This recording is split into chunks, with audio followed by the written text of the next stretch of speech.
palavra do Senhor fala que o Evangelho é movimento, prosseguindo para o alvo. E nós já estamos em movimento. O Ministério da Família agora, nós vamos criar um ministério bem diferenciado, da inclusão. Porque qual é o nosso papel como igreja? Quem conhece a história de Zaqueu, da figueira? A gente fala muito no Zaqueu e tudo, mas nosso papel é ser a figueira. É a gente levar pessoas próximas a Jesus, a conhecer a Jesus. E através do nosso ministério nós vamos fazer isso. Pessoas que não conhecem Jesus, seja com dificuldade física, intelectual e tudo, nós vamos deixar Jesus perto dessas pessoas. Porque elas são filhos de Deus, elas vão ser incluídas, porque elas vão herdar o reino do céu também, como nós iremos herdar. Amém? Então nós vamos apresentar para apresentar. O pastor Ronald, eu fiquei procurando e lembrei que era eu. É costume, né? O presbítero Jura e a Silvia vão apresentar aí. Eles estão com essa missão aí. O presbítero e a nossa missionária Silvia, eles trabalham com a gente há muito tempo, né? Eles trabalham no Ministério da Família e eles têm um propósito agora, conversamos junto aí com o pastor Rogerinho, e eles têm uma missão aí de trazer traçar um projeto junto com a gente aí. E o Júlia vai conversar um pouco. Hoje ele vai trazer uma conversa, explicar, orientar a igreja aí sobre o que é inclusão, vai contar um pouco da história deles, e a gente vai deixar eles à vontade aí com vocês, viu? Sejam bem-vindos, viu, gente, aqui no nosso público. Obrigado, pessoal. A ideia aqui é contar um pouco da nossa história, né? Sempre quando vocês veem eu e a Silvia juntos, sabe que a gente vai falar do Tiago, né? E assim, a ideia que Deus colocou no coração do nosso pastor é da gente estar trazendo um ministério de inclusão que tem um foco principalmente em pessoas com deficiência física, basicamente mental, e já começa pelo nome, né? Porque a gente fala assim, pessoa deficiente. Se você procurar no dicionário, você vai ver que tem diferença da deficiência e do deficiente, né? E o que acontece? O meio mais aceito de se falar é uma pessoa com deficiência, porque a pessoa de deficiência, não a deficiência tem a pessoa, certo? Por exemplo, quando você tem uma mão que tem um problema, ou um pé, você tem um membro deficiente, mas você, como pessoa de portador deficiente, você não é deficiente, você tem que ter acesso a todo tipo de comunicação, todo tipo de inclusão possível, né? E a gente está trazendo isso para a igreja, porque a igreja tem que ser inclusiva, porque Jesus era inclusivo. Eu vendo o pastor falando, eu não tinha pensado nisso, mas ele falando do corpo, acho que é a melhor analogia, mas a gente sempre associa com a igreja, né? Mas se você pensar no corpo, Deus é maravilhoso, né? Como Jesus fala. Quando você tem uma parte do corpo que está deficiente, que tem algum problema, todo o corpo se mobiliza para ajudar aquela parte, ou então até substituí-la de uma maneira que todo o corpo funcione de uma maneira melhor. Ou seja, o corpo melhora com isso. Então, quando a gente fala de inclusão, a gente sempre pensa na pessoa que está sendo incluída. Mas quem realmente cresce, como o Ronald falou, da figueira, né? Somos nós, porque a gente passa a ter um olhar diferente em relação àquela pessoa, né? E eu fiz umas anotações aqui. A Silvia, não sei se ela está sem óculos. E ela também não vai ficar muito tempo em pé aqui com a gente, porque ela também teve um AVC, para quem não sabe, há 2 anos. Graças a Deus, Deus tem trabalhado, ela tem melhorado muito. E isso é um ponto também, né? Porque a gente, às vezes, vê a deficiência como uma coisa distante, ou a gente tem uma certa compaixão, mas não tem a empatia. Mas pode acontecer com qualquer um a qualquer momento. De um dia para o outro, a gente pode passar a ter alguma coisa desse tipo. Não é o que a gente deseja, mas a gente não sabe qual o desejo de Deus. Porque tem um trecho daqui que eu quero falar. Acho que vão se sentar. Deixa eu acompanhar ela.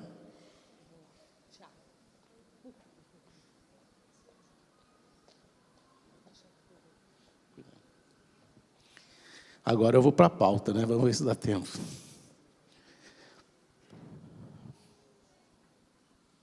Pessoal, pessoal fala que chique o tablet. Não é que eu não enxergo o telefone, tem que ser maior. Então, assim, eu vou começar lá de trás, né? Nós nos conhecemos há muito tempo, a Silvia, né? A gente conheceu nos anos 90, namoramos, separamos, depois acabamos voltando. Deus nos reencontrou, a gente se converteu em 2001, nos casamos em 2002 e nasceu o Tiago em 2003. 2006, isso aí tá esperto, né, filho? A gente casou em 2003 e o Tiago nasceu em 2006. Aí o que acontece? A gente foi uma bênção, né, a vinda do Tiago, mas a gente percebeu ao longo do desenvolvimento dele que por volta de 1 ano e meio, 2, ele começava a ter comportamentos diferentes das outras crianças da mesma idade, né? Ele tinha várias comportamentos além do esperado e vários aquém do esperado, né? Ao mesmo tempo que ele aprendeu a ler e escrever sozinho aos 3 anos, ele só começou a falar aos 7, 8 anos, assim, e até hoje a comunicação é muito específica e as pessoas compreendem, mas quem tem aquele relacionamento diário com ele e compreende o que ele pode estar querendo falar, né?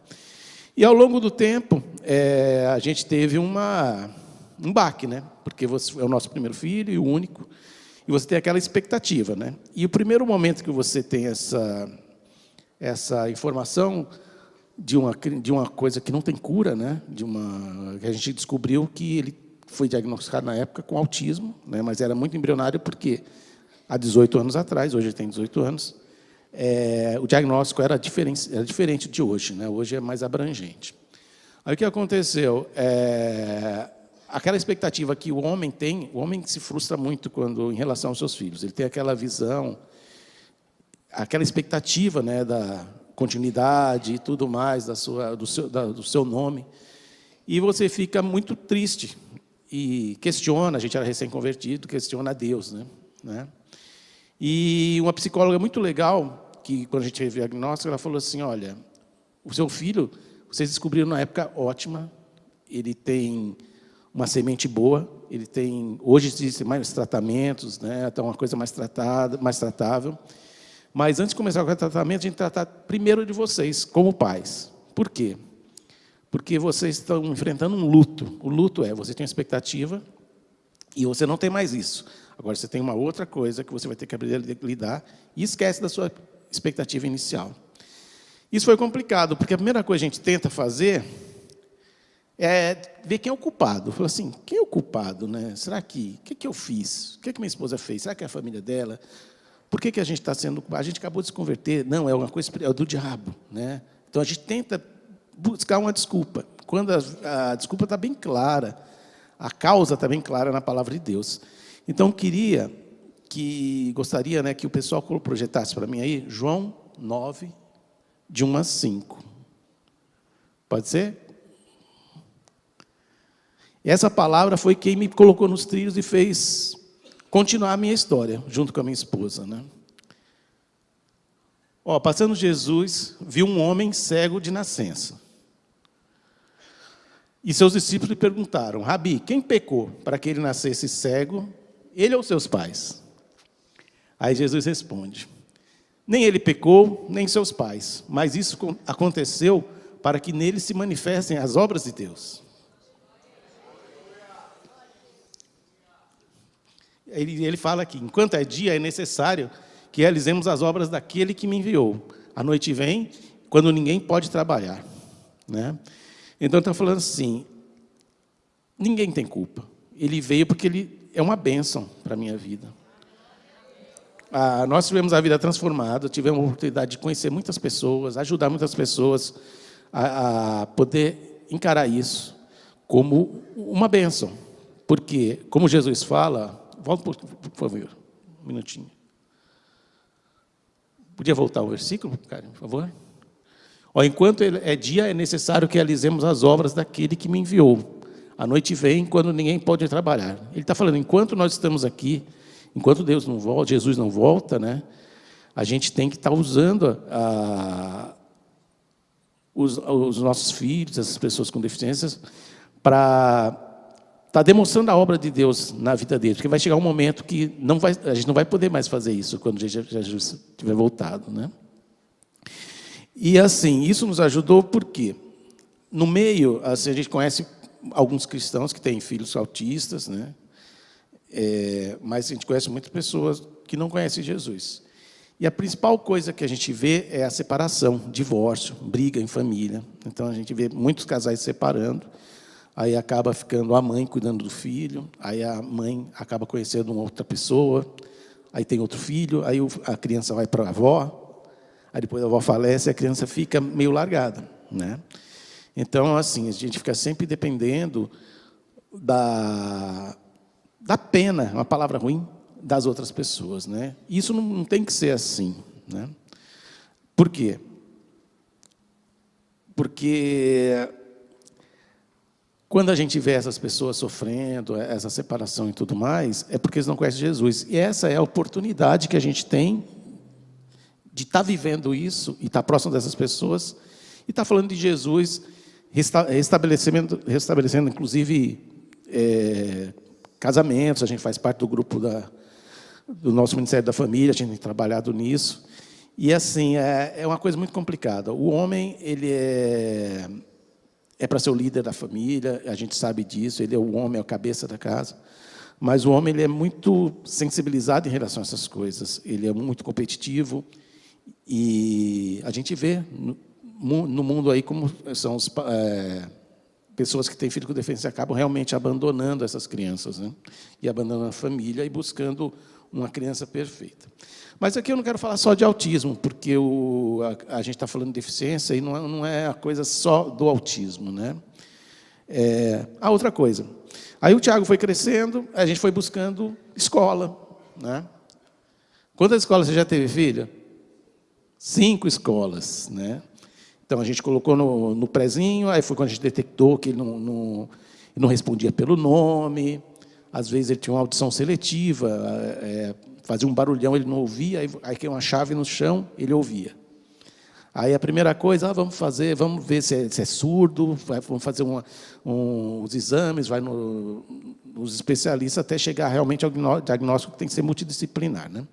Aí a gente foi colocando na escola, aí o que acontece? As escolas, por mais que exista uma lei que fala de inclusão e tudo mais, o autismo é uma coisa muito particular, porque além da doença em si, ou do funcionamento do autismo, tem a questão da personalidade, ninguém é igual, né? Então, o que acontece? É muito diferente. Então, é difícil de lidar, porque você não tem uma cartilha exata de como uma pessoa vai se comportar. E, então, nas escolas chegava a um ponto que eles desistiam dele. Falavam assim, poxa vida, a gente consegue só até aqui, pai. Agora é melhor só procurar outra escola. E a gente foi mudando. E a gente está falando de escolas particulares, escolas conceituadas. Teve uma que simplesmente, nas férias do meio do ano, quando voltava 2 dias para acabar as férias, falou assim, ligou para mim e falou, a gente está ligando para avisar que não vai ter mais, era 1º ano que ele estava? Não vai ter mais o 1º ano de manhã. Falei, não, mas eu não tenho como colocar ele à tarde. Mas a gente não vai ter mais o 1º ano de manhã, porque... Falei, mas como não vai ter 1º ano de manhã? Eu nunca vi 1º ano, não, só à tarde na escola, né? Aí, depois de falar muito, ele falou, não, isso aqui que a gente não tem mais como cuidar do Tiago, porque a gente não tem um preparo, a gente está achando que era melhor procurar uma escola mais específica. E a gente foi correndo, buscando novas escolas, até que ele está em uma escola agora que tem sido, assim, muito legal.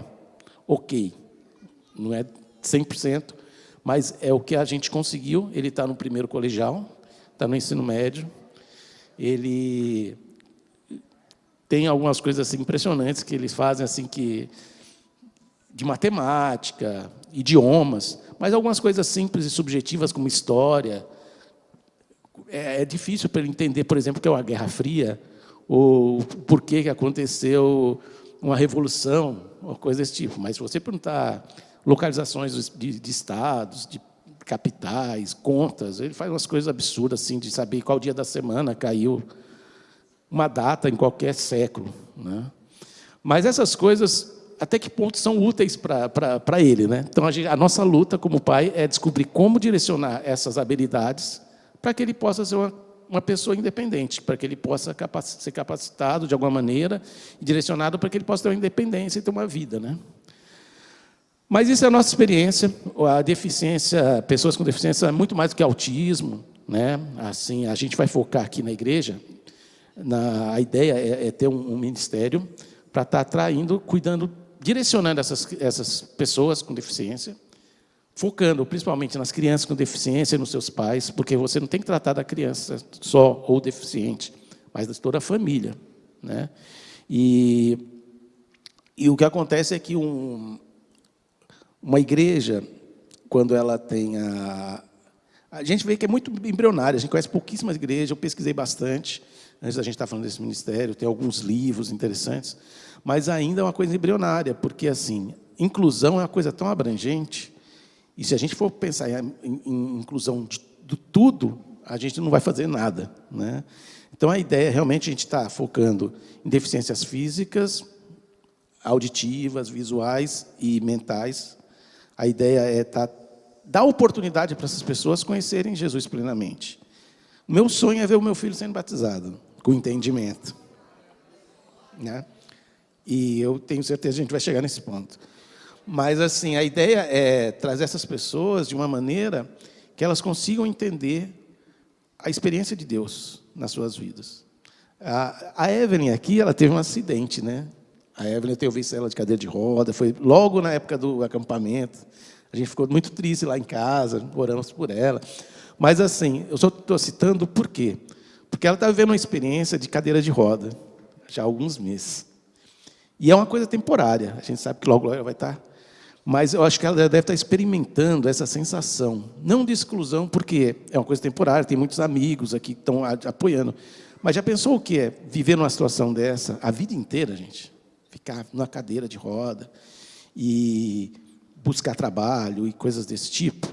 Então, assim, me toca isso, porque eu sei como funciona, né? A gente tem vivido isso na carne. E é triste. E a gente quer aliviar isso de alguma maneira aqui na nossa igreja, né? E o que acontece? Pesquisando sobre inclusão na Bíblia, eu tentei buscar alguma coisa que fosse mais evidente, para a gente ficar bem claro como Deus trata essa coisa da inclusão, né?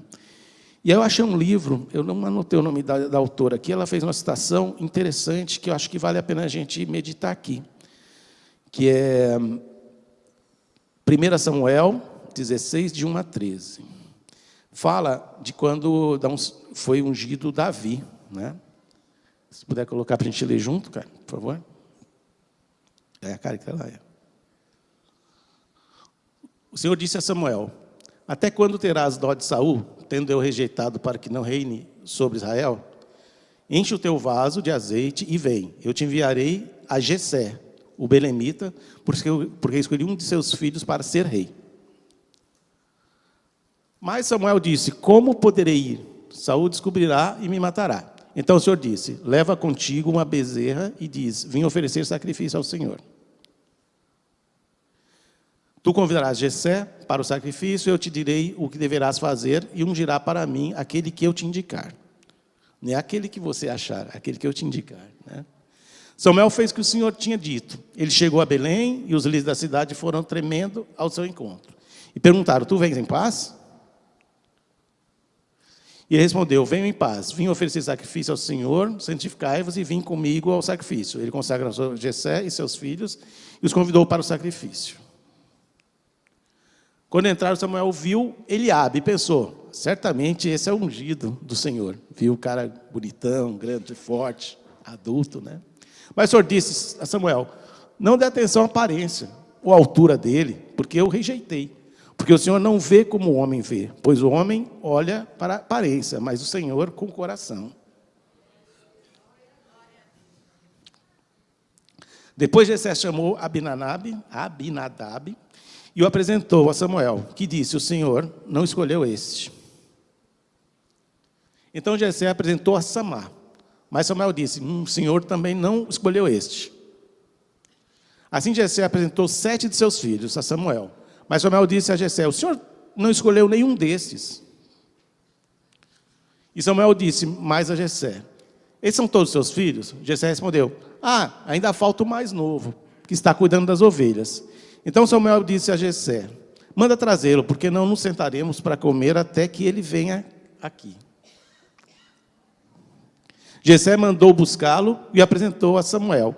Ele era ruivo, de belos olhos e de boa aparência. Então o Senhor disse: levanta-te e unge-o, porque é este mesmo. Então Samuel pegou o vaso de azeite e ungiu diante de seus irmãos. E daquele dia em diante o Espírito do Senhor se apoderou de Davi. Depois Samuel se levantou e foi para Ramá. Acho que é até 13, né? Até aí. Então o que acontece? Olha que interessante, né? Pela visão, a gente consegue ver 3 comportamentos aqui, ó.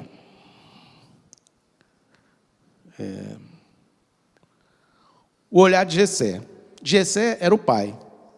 Ele amava todos os filhos, inclusive Davi. Mas ele falou assim: poxa, meu filho tão fraquinho lá, não está preparado para isso. Então, Jessé, ele tinha a visão, mesmo sendo pai, de exclusão. Ele excluiu o filho dele da possibilidade de ser o rei de Israel, né?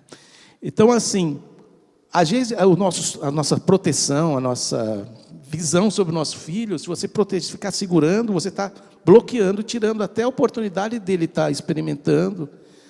Pode até sofrer bullying, pode até sofrer algum tipo de... Mas se ele não passar por isso, ele não vai ter aquela autoconfiança, né?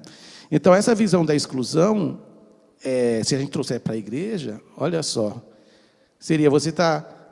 ele é tão legal, mas não dá para ele participar aqui da dança, porque está na cadeira de roda. Poxa, não dá para ele se ver a ceia, porque ele treme. Olha, não dá para ele ler uma palavra, porque ele é autista.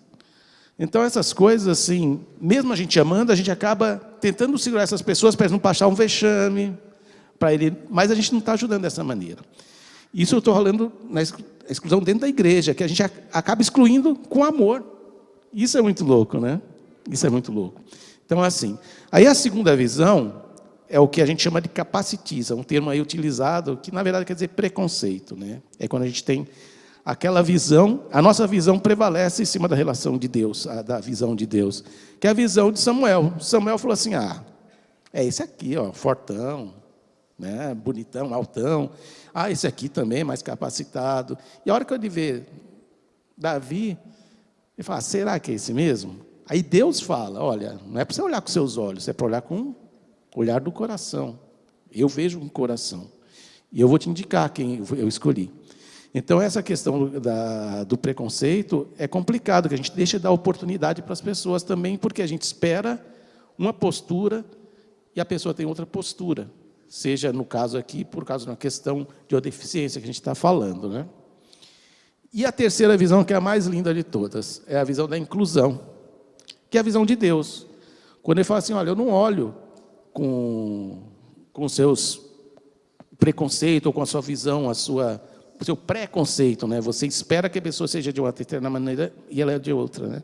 Eu enxergo um coração. E Deus inclui e dá a oportunidade dele ser o maior rei da história relatado na Bíblia, né?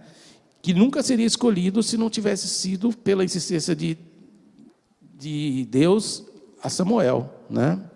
Então, assim, essa visão que a gente tem que ter, a ideia da inclusão na igreja é dar oportunidade daquelas pessoas conhecerem e experimentar a palavra de Deus, o evangelho em si, e terem consciência. O que, às vezes, pode ser muito difícil para um coração machucado, de uma pessoa que já sofre preconceitos fora, por não conseguir um trabalho, porque tem uma deficiência, não conseguir se locomover de uma maneira adequada, né? Então, é isso. A gente tem que... Nosso trabalho aqui está começando, é uma coisa muito pequena ainda. A ideia é que a gente comece a ser capacitado e capacitar pessoas. A gente sabe que vai desde a questão de física até rampa, essas coisas assim que a gente tem que pensar para a inclusão. Mas também a gente começa, da primeira maneira, sim, conseguir identificar essas pessoas que têm necessidades especiais e a gente conseguir acolhê-las de alguma maneira e incluí-las na rotina da igreja. Elas são parte do corpo, né? Você tem uma unha encravada, mas a unha está lá. Ela pode estar até doendo, mas seu corpo vai ficar incomodado inteirinho por causa de uma unha encravada. Enquanto você não for lá e incluir essa unha, dar uma ajeitadinha para ela funcionar da maneira que deve ser funcionar dentro do corpo, vai te incomodar. Então, a gente tem que sentir isso, esse incômodo de ver aquela pessoa deslocada e tentar auxiliá-la de alguma maneira. A minha experiência aqui é com autismo, né? A gente tem bastante experiência com isso, conheceu muita gente, muitos profissionais, mas mais do que isso, a gente tem experiência com o pai, e a gente sabe como é difícil. A gente sabe que tem algumas pessoas que têm autismo aqui, a gente está totalmente disposto a conversar, a tentar apoiar de alguma maneira, e ajudar também com questões de direitos, né? Tem uma série, a gente vai precisar de apoio do pessoal social, porque a gente tem essa questão de leis, de várias coisas que podem, de benefícios que podem estar apoiando, para, inclusive, motivar essa pessoa, né? Então, a gente vai precisar de voluntários. A ideia é essa. A gente está começando agora, eu e a Silvia, somos só nós dois, por enquanto. E a gente precisa de pessoas que queiram nos apoiar nisso. Então, a gente está disposto aí a ouvi-los, mesmo que não queira participar, mas que queira falar da sua necessidade.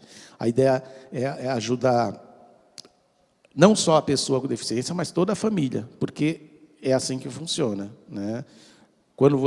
Quantas pessoas que a gente conhece que falam que não vão na igreja, porque falam assim, como é que vai fazer o meu filho? Vai ficar na classinha? Não tem classinha para ele. Ele vai ficar no culto gritando? Não, não vou. Então, simplesmente não vai, e aí fica sendo privado da palavra de Deus, né?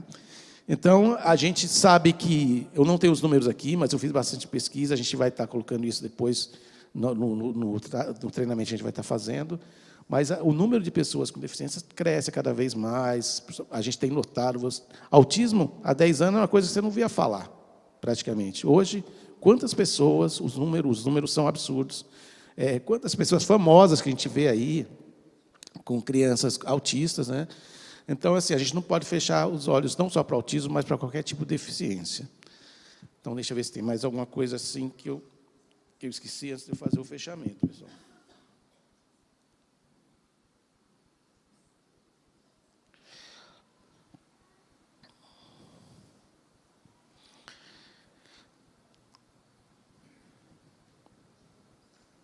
Só o conceito aqui de pessoa com deficiência. A pessoa com deficiência é aquela que tem impedimentos de longo prazo, de natureza física, mental, intelectual ou sensorial, em interações com diversas barreiras. Podem ter obstruído a sua participação plena e efetiva da sociedade, em igualdade de condições com as demais pessoas. Então, só a definição já é triste, né? Quer dizer, pessoas que provavelmente não vão conseguir transitar ou conviver de maneira igual com as demais pessoas, né? E é isso, pessoal. A gente aqui é uma coisa bem simples, eu queria só fazer um lançamento do que a gente tem visto, que Deus colocou no coração do nosso pastor. A gente, como coordenador disso e como pessoa que vai sentir proveito disso, fica muito feliz de alguém ter tido essa visão, né? Temos muitas pessoas aqui, eu lembro muito bem que a gente não via na igreja, depois que o Tiago teve o diagnóstico, a gente ficou uns 10 anos sem ir na igreja. Por aí, né? Até que o Brandão, que é a Rosângela, prima da Silvia, nos convidou para essa casa. Na época, a gente veio aqui e o pastor Luiz falou, não, traz o seu filho, porque a gente vai incluir ele de algum jeito, não sei como. Aí o Tiago entrava aqui, ele tem muita sensibilidade a ruído, barulho. Então, ele chegava e ficava ali na porta, enquanto o louvor acontecia, ele só descia depois do louvor, né? Aí, com, assim, passinho de formiga, o pastor foi, põe ele no cantinho, até o dia que ele estava aqui. Ele chega aqui, ele fica no culto, ele gosta do louvor, quer tocar bateria. Então, assim, a gente sabe que se a gente der o primeiro passo, porque se eu não tivesse dado, alguém tivesse me convidado para vir aqui, talvez a gente estivesse até hoje em casa, sem estar na igreja, e o Tiago lá com medo dos fogos, como ele tinha, com medo da bexiga, ou então sem falar com as pessoas. Aqui ele sabe o nome de todo mundo, sabe o aniversário de todo mundo, sabe a data do aniversário de todo mundo. E a gente se sente abraçado aqui. É muito legal quando a gente encontra as irmãs do coque, toda falam, manda um beijo para o Tiago. Todo mundo pergunta, antes de perguntar de mim, pergunta do Tiago. E eu me sinto muito feliz com isso, né? E eu espero que essa felicidade transborde para aquelas pessoas que estão tristes hoje, que eu sei que tem pessoas que estão tristes aqui, que acabaram de saber que o filho tem um diagnóstico, ou tem algum problema de visão, alguma coisa. A gente tem que fazer o que for possível para tentar melhorar o que a gente pode. Aceitamos sugestões, vamos também criar uma maneira de vocês sugerirem para aqueles que não querem participar, mas que sentem na pele essa exclusão. E deixando claro que a gente está falando aqui de portadores de deficiência. No início, a gente está falando, basicamente, de deficiência visual, auditiva, a gente pretende ter pessoas de Libras aqui. Porque é interessante isso, eu estava lendo também uma matéria falando de igrejas inclusivas. Aí uma pastora fala assim, a gente fazia a transmissão na internet do culto com legenda, né? E achava que isso era o suficiente. Até descobri que mais de 80% de pessoas surdas não sabem ler. Pessoas que surdas de nascença, elas demoram 5 anos para descobrir que existe o que é um idioma. Eles não sabem que eles falam português. Eles não sabem nem qual é o nome deles. Alguns conseguem, com desenvolvimento, com a mão aqui, com a ajuda, conseguem entender o que é um grunhido, que aquilo é o nome dele. Mas já é para você entender o que é um nome, que você tem um nome, que você fala um idioma, esse idioma é português, e tem símbolos que representam sons que você nem sabe o que é. Não é fácil. Então, assim, a gente faz as coisas de coração, mas a gente precisa de informação. A gente precisa estar informado, ter conhecimento. Não basta colocar uma legenda para um surdo. Libras, legal, a gente pode pensar em colocar Libras na nossa transmissão, Libras no nosso culto. A pessoa vai, mas não tem surdo. Não tem, porque a gente não tem isso. Se a gente tiver, Deus vai mandar. Amém? Então é isso, pessoal. Fico muito feliz de estar dando esse primeiro passo. E eu conto realmente com a ajuda de vocês, com sugestões e também aqueles que venham ajudar a gente. Tá bom? Obrigado.